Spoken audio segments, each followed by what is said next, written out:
Good afternoon, folks. Welcome back to the Rangers Review post-match briefing. Hearts 3, Rangers 3. I've put in the title a game to sum up the season, and I think that is pretty applicable. Rangers started slowly. It took them a goal behind to really get going, as has been customary in recent weeks. They're a bit complacent with chances. They then went on to play some nice stuff. It took that kind of half-time word from the manager, as was the case in midweek, for them to really get going. They put themselves into a good position, and I thought played some really nice football at 3-1, hit the crossbar around that point or the post to potentially add to the scoreline before conceding two late goals to ensure that Hearts didn't go through 6 games, registering 6 defeats to Rangers in this season. Chris Jack, do you think I'm right in saying that game was a bit of a microcosm of what we've seen for the entirety of the season? And that game probably doesn't give people a lot of confidence heading into the Scottish Cup final next week that Rangers are going to lift some silverware. Is that fair or too negative of you on today? I don't think it would have raised optimism levels that much. I don't think we learned that much from it, but I don't think we can take that much heart from it either. As you say, it's to have that reaction when the manager spoke so passionately and so really forthright after the game against Dundee about the start, about the levels, about the off ball work rather than the on ball work. When he has that message just a few days ago, how can it take you to go a goal behind for Rangers to show any form of reaction? Good teams. Yes, it was an end of season game, but good teams go and demand the ball and they go and win the game and they go and assert themselves on it. Rangers start playing when they go behind and they find themselves in a wee bit of adversity. But over the course of the season, when they found themselves in big adversity, they have not been able to get themselves out of it. So I think that tagline of a game to sum up the season, I think that's very accurate. Now, lost some poor goals, missed some good chances. And ultimately, that's the story of the campaign. It has to go down as one huge missed opportunity for Rangers because, like that game, in spells they did so much good work. Now you look at some of the runs they put together heading into the Old Firm defeat in late December. You then look at the run they put in after that. There was some good stuff in there, not classic performances, but they got results. They put themselves in a position and then go and throw it all away, much like they did, obviously, to a far lesser extent this afternoon. But you put yourself in a good position. You're 3-1 up at Tynecastle. You've done the hard work, but you can't see it out. You can't get over the line. You can't do that final bit. And that almost encapsulates just this entire campaign for Rangers. It's very much another missed opportunity one. Yeah, I remember saying after the Ross County game, I think it was myself and Johnny on the post-match briefing that day, Chris and I said, look, for all the good work that Rangers have done, they'll kick themselves for that defeat. I think things really turned after that defeat because that was after the Old Firm game, wasn't it, where they'd had a lifeline because of that Rabbi Matondo strike, despite almost throwing the result away at 3-2 after coming back into the game at 2-2. For me, the issue is this, and it's what Clement spoke about after the game against Dundee, and I think it's complacency. Mentality is a difficult thing to critique because we don't really know, apart from observing from the outside, what is actually going on at certain times, how the players respond to pressure, all these little intangible details. If you look at that Ross County game, it's well documented that Dessers has a great opportunity at 1-0 to make it potentially 2-0. It's well documented that Clement should probably make those substitutes when the game is at 1-0 instead of 2-1. I think it was Silva and Barrie who came off for Sterling and Matondo on that day. I think it was Sterling and Matondo. But it's been that complacency at different points in the season that has enabled Rangers. They've been in good positions, but then things have turned so quickly, and before they know it, they're 2-1 behind at Ross County. Before they know it, it's 3-3 here. Before they know it, it's not only 1-0 behind in the Old Firm game, it's 2-0 behind. And that is what I think was at the centre of Clement's anger in midweek when you look at his comments in relation to this needs to come from within the players and not from me. They need to be able to, quote-unquote, motivate themselves and not rely on me getting angry in the dressing room at half-time. Now, today, Hearts are pushing for a result. Rangers end the day with a very makeshift backline, and the injury situation is really relevant, and I think we should talk about it. Obviously, the points don't actually mean anything, although Rangers end up, I think 8 points behind in the course of the league season instead of 6. But again, it's that complacency to, instead of going and making the game 4-1, it ends up 3-3. And that, for me, Chris, has been the issue right throughout the season. You can question whether Rangers have the quality to get over the line in Old Firm games. We're going to learn that again next week, but we've seen that same game play out so many different times. For me, it is when they've got themselves into these good positions, when they have the opportunity to go ahead in the league, they've not been able to capitalise on it. And before they've known it, Celtic have taken advantage of that, and that's why they've went and won this title. I think as you've outlined there, it is just a huge, as I said earlier on, it's a missed opportunity. It's Rangers being close but not close enough. It's been good but not quite good enough in those big moments. They've not quite had it. You cannot go through you can't go through an entire league campaign and not land a blow in Celtic. I know that the manager mentioned post-match he's had a draw and he's had 2 narrow 2-1 defeats. For me, that's putting a very positive spin on it. Rangers haven't picked up the points in the Old Firm games that they had to.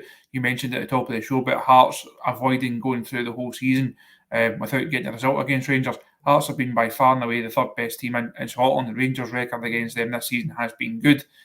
So you have to ask, well, what then is the problem? It's not being able to raise your level to beat Celtic. It's not been able to take care of the games that when you get down to the final stretch, the likes of Motherwell, Ibrox, likes of Dundee and Ross County that was spoken about, if you are going for the championship, if you are going to win the championship, you have to take care of these games. You can't afford to have those slip-ups because you know that Celtic won't.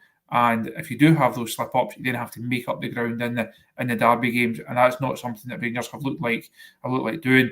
That for me then gives Rangers puts them on the back foot heading into next week, and makes next week all the more important. They have to find a way to beat Celtic. They have to show that they can beat Celtic. Otherwise, there's a lot of parallels between this season and Michael Beale 12 months ago. For me, the manager was speaking at his press conference on Friday, and it's about, I need more players, and there will be this rebuild, and we'll have to sort out the fitness.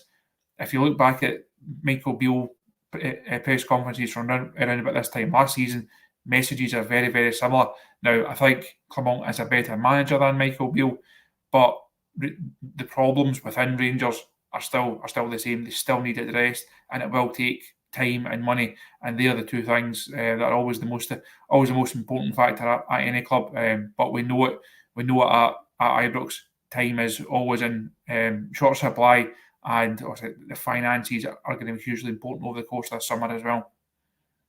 Yeah, a lot of criticism, as you might imagine, Chris, coming in the comment section for a lot of elements of that performance today. James Tavernier getting a lot. I thought he did really struggle up against Kenneth Vargas, especially when he got over to the left wing today. That's where one of the goals, I think, the equalising goal originates from. Vargas, maybe 5-10 minutes prior to that, had got free at the back post away from Tavernier and headed just wide.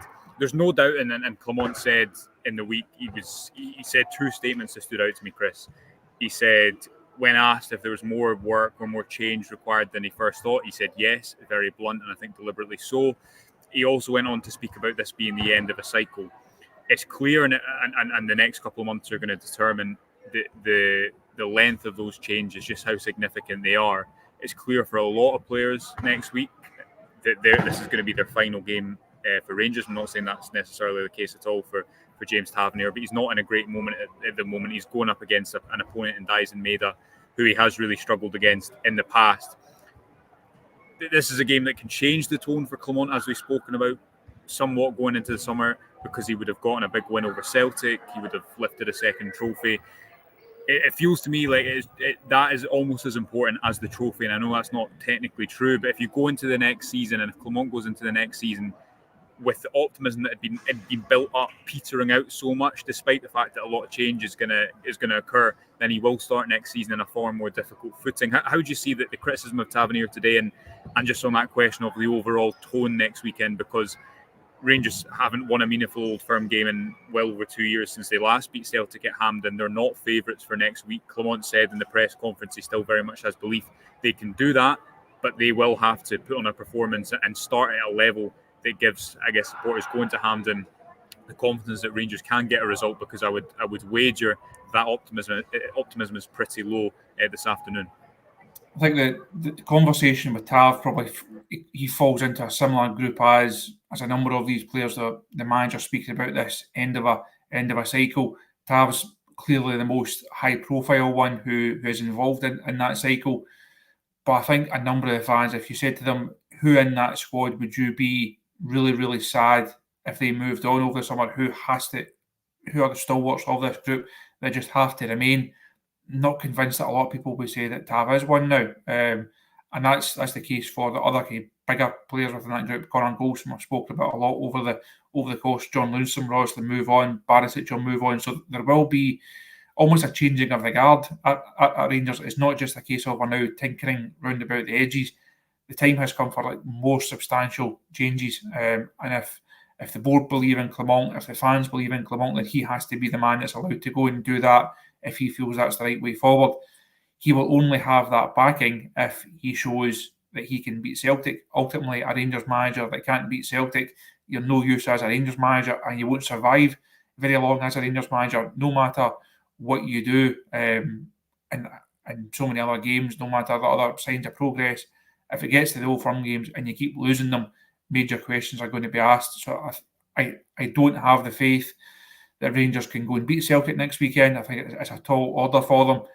But I think from a Clement perspective, there's almost a way to lose if he goes with the same approach that we've seen over the last couple of games, certainly the one at Parkhead. If it's the same setup, trying to do the same things, doesn't change the approach, I think there will then become more and more questions about his approach in these games and his approach overall as Rangers manager. He has to try something different. If he tries something different and it still doesn't work and Celtic go and win the Scottish Cup, he can then say, well, I've tried my way and it didn't work in the league games. I tried something slightly different and it didn't work on this occasion.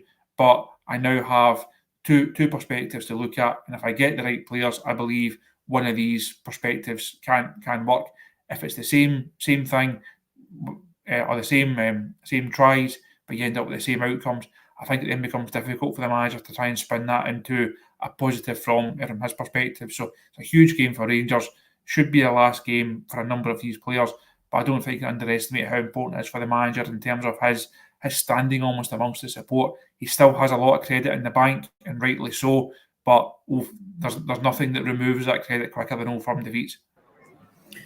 Well put, that's a good line. Finally, injury situation. Clement said in his press conference, you can read or watch that on the YouTube page or on the website, that we will see. Didn't sound too hopeful in relation to many players coming back. Obviously, Leon Balogun didn't make today's game. That is the one name that Clement did bring up. There's no doubt, Chris, that if you put Ridvan and Seaman Sterling into today's starting 11, it gets stronger. I think Ross McCausland deserves some praise because it was his goal that got Rangers back into the game, as was the case against Dundee. And I think that he has been a bit of a breath of fresh air in those two games by still being progressive and trying to go forward, even when Rangers are behind and maybe there's an air of negativity in the play.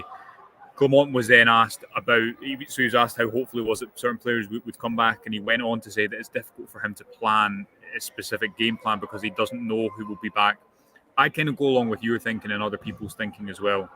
He can't do what he's done so far because that hasn't worked, and you can say that okay, Rangers were close in a number of games. I think Celtic are better now than they were at New Year, so you've got to combat that in some different fashion by playing a midfield that's able to compete with Celtic, by maybe changing shape or doing something that throws in a bit of a curveball. I would argue that Rangers' best chance of a victory, and we're obviously going to build up to this throughout the course of the week, is late in the game. If you look at the one consistent area where Celtic have been weak in Old Firm games, and they've dominated Old Firm games for 2 to 3 years, but the one area I would argue they've been pretty consistently weak within is late in the game, and that's even been the case when Rangers have had 10 men in the last 2 Old Firm meetings at Parkhead.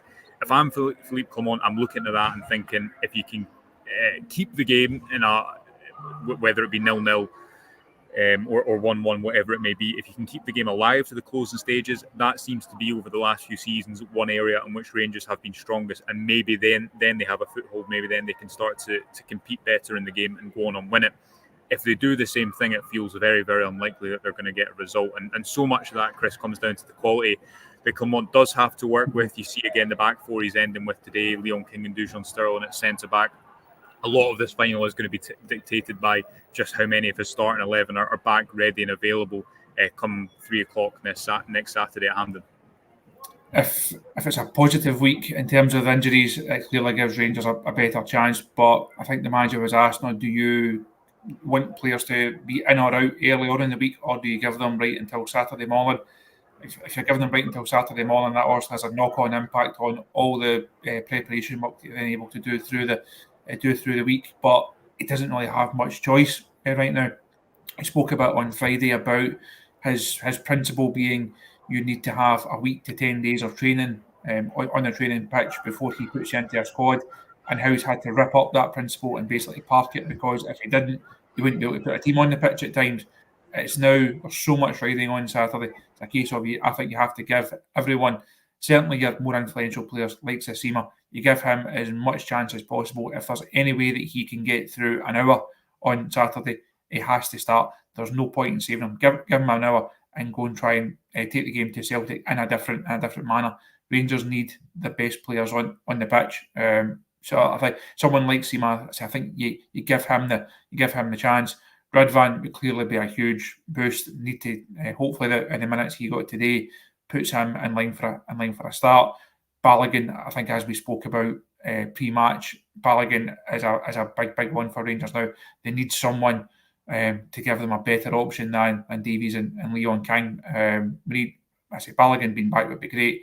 Should have been back, it would be a big bonus.